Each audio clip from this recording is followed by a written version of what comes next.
સુરતમાં રાજકારણ ગરમાયું છે। સુરત ભાજપમાં ભરતી મેળો યથાવત જોવા મળી રહ્યો છે। સુરતમાં વોર્ડ નંબર 16ના કોંગ્રેસ પ્રમુખ અને કાર્યકર્તાઓ ભાજપમાં જોડાયા છે। 100 જેટલા કાર્યકર્તાઓએ કોંગ્રેસના વિવિધ પદેથી રાજીનામું આપી ભાજપમાં જોડાયા છે। શિક્ષણ મંત્રી પ્રફુલ પાનસેરિયાના હસ્તે કેસરીયો ખેસ ધારણ કર્યો। 2024 લોકસભા ચૂંટણી પહેલા ભાજપ દ્વારા પક્ષ જોડ અભિયાન ચલાવાઈ રહ્યું છે। આ કડીમાં આજે સુરત ખાતે ભાજપમાં ભરતી મેળો યોજાયો હતો।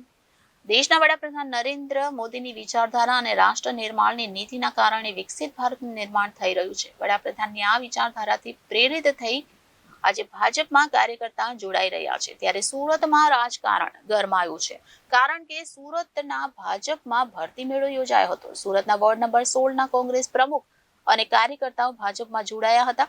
100 જેટલા કાર્યકર્તાઓએ કોંગ્રેસના વિવિધ પદેથી રાજીનામું આપી ભાજપમાં જોડાયા છે। શિક્ષણ મંત્રી પ્રફુલ પાનસેરિયાના હસ્તે કેસરીયો ખેસ ધારણ કર્યો હતો। તેઓએ જણાવ્યું હતું કે ભાજપની વિચારધારાને જોઈને આ કાર્યકર્તાઓ ભાજપમાં જોડાયા છે।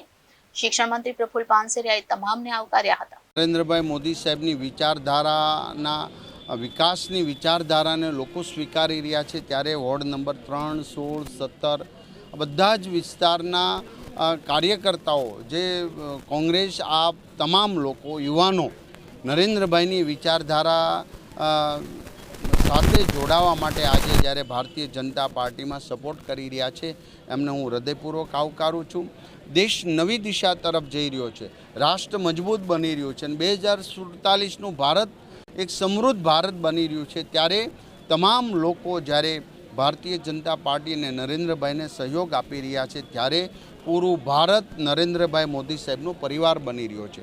અહીં રાગ દ્વેષ વગેરે પર રહી માત્ર રાજનીતિ અને વિકાસની રાજનીતિ કરી રહ્યા છે। ત્યારે જ્ઞાતિવાદ, જાતિવાદ, પ્રાંતવાદ અને ભાષાવાદ આ બધાને દૂર કરીને રાષ્ટ્રવાદને જ્યારે આ યુવાનો સ્વીકારી રહ્યા છે ત્યારે હું એમને વંદન કરું છું, એમને આવકારું છું। અસ્તુ।